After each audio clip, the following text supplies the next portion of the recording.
A correção do aluno dentro da pedagogia logosófica é um trabalho lindo, construtivo, paciente e fundamental dentro da formação integral do ser humano. O método logosófico nos orienta que é necessário, primeiro, identificar claramente com o aluno o aspecto a ser melhorado. Em seguida, promover a observação das próprias atuações, para ele perceber como o erro se apresenta na própria vida.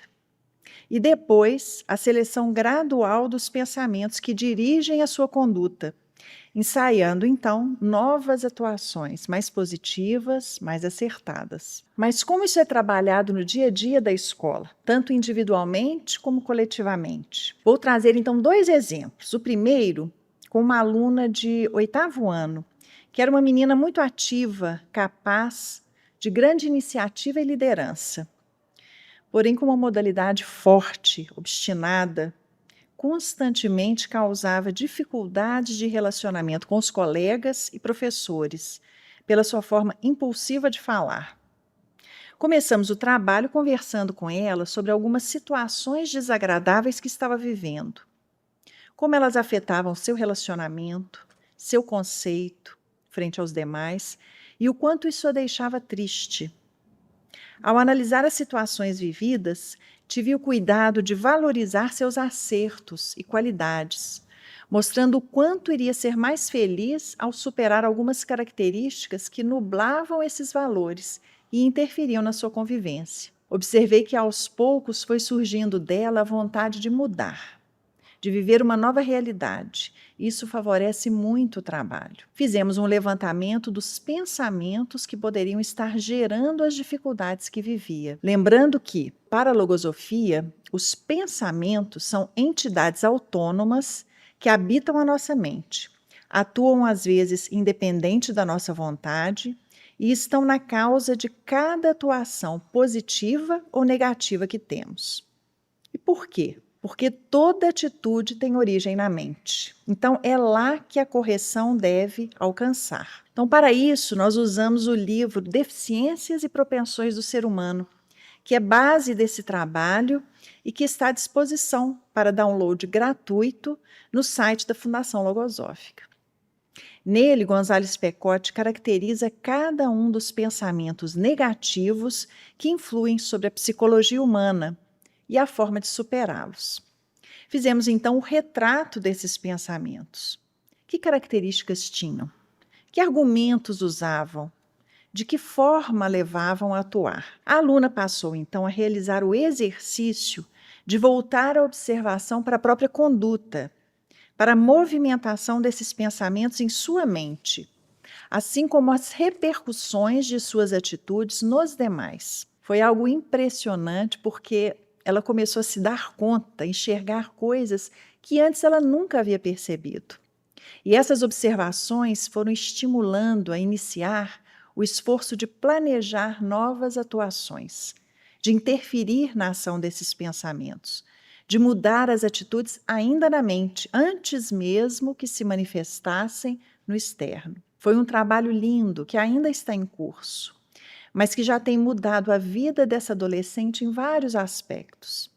Vou trazer um pedacinho do depoimento que ela fez sobre esse trabalho. Então, ela escreveu o seguinte: vou falar de uma deficiência que eu demonstro frequentemente e que vem causando efeitos negativos na minha vida. A assessora fez um trabalho individual comigo com o objetivo de identificar a deficiência e depois buscar combatê-la. A deficiência chefe, que vinha acompanhada de muitas outras, é a impulsividade. E consegui descobri-la ao ler alguns trechos do livro Deficiências e Propensões do Ser Humano, que me mostrou características de várias deficiências, colaborando para eu encontrar a que mais tinha influência na minha vida. Percebi que, juntamente à impulsividade, eu também demonstrava irritabilidade, impaciência e até vaidade. Comecei a ficar atenta às minhas atitudes, para evitar falar coisas sem pensar e começar a me conter, além de ser mais paciente e me irritar com menos facilidade. Quando alguma deficiência vinha se manifestar, eu tentava, e ainda tento, trocar os pensamentos do meu mundo interno. Ao me esforçar para trocar os pensamentos da minha mente, comecei a perceber melhoras na convivência com os meus colegas de sala, amigos e professores. E agora estou estendendo para outros campos da minha vida. Não se supera uma característica do dia para a noite. Porém, aos poucos, podemos evoluir nesse aspecto. E isso depende só de nós mesmos.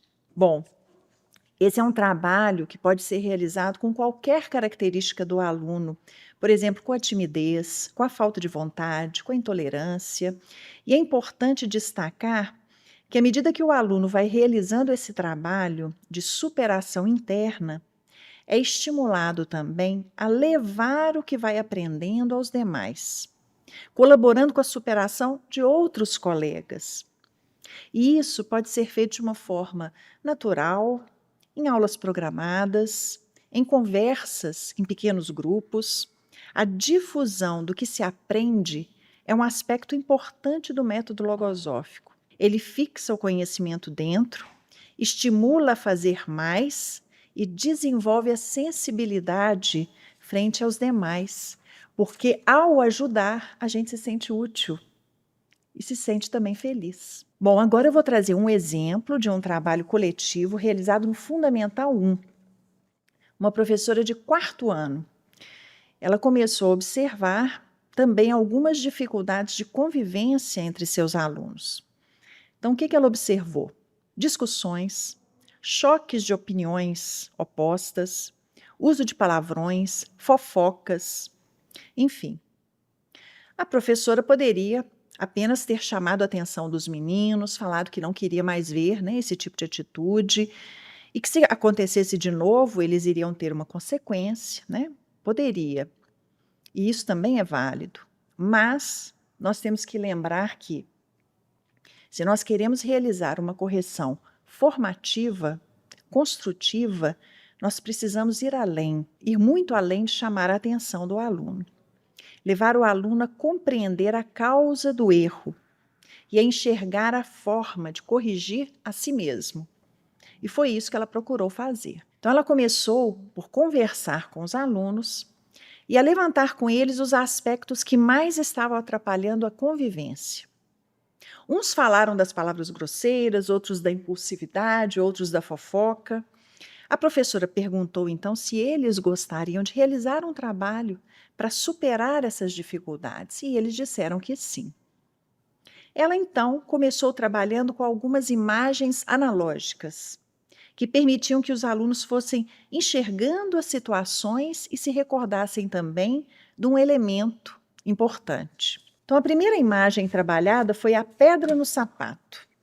Como incomoda uma pedra no sapato? E quantas vezes nós temos atitudes que são como essas pedrinhas, que ficam incomodando o outro, incomodando o outro. E aí ela trabalhou uma série de situações dentro dessa imagem. Em outro momento, ela projetou a flor com os espinhos. Se ao observarmos uma linda rosa, ficamos presos apenas aos espinhos, ela se tornará desagradável para nós. Ao mesmo tempo, pode acontecer na convivência exatamente isso. Se ficamos vendo apenas o que o outro tem de negativo, é como se ficássemos presos aos espinhos, esquecendo que a rosa tem sua beleza, tem seu perfume, da mesma forma que todo ser humano tem uma parte positiva que deve ser valorizada. Depois, ela trabalhou a imagem do vulcão em erupção. Será que em alguns momentos nós parecemos como um vulcão em erupção? Acontece algo que nos leva a explodir, a ter uma atitude violenta, às vezes até insensata com o outro. Depois que falamos, fazemos, fica difícil de voltar atrás.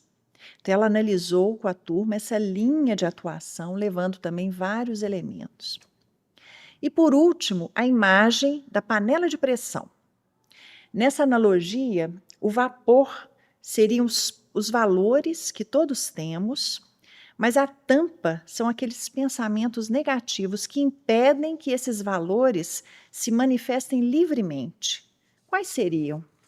Quais seriam esses pensamentos? Os alunos procuraram, então, identificar em que momentos estavam sendo uma pedra no sapato do colega, um vulcão em erupção, quando estavam enxergando apenas os espinhos da rosa e também que pensamentos negativos atrapalhavam a manifestação natural dos seus valores. Nesse ponto, depois de trabalhar bem a parte conceitual, a professora organizou, então, pequenos grupos para realizar algumas conversas. Cada aluno escolheu participar de um grupo, de acordo com o pensamento que ele identificou que mais interferia na sua convivência com os colegas. Foram formados os grupos da timidez, da impulsividade, do uso da palavra, da fofoca.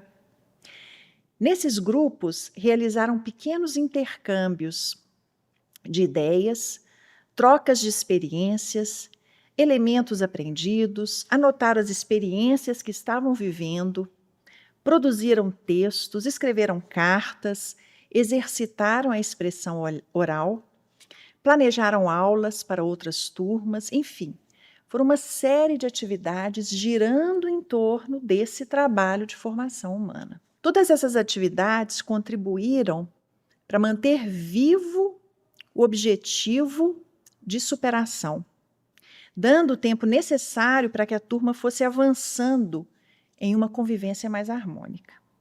Afinal, nós sabemos bem que os processos humanos são lentos, são graduais, exigem muita paciência e persistência por parte do educador. E esses trabalhos têm que ir permeando o dia a dia da escola.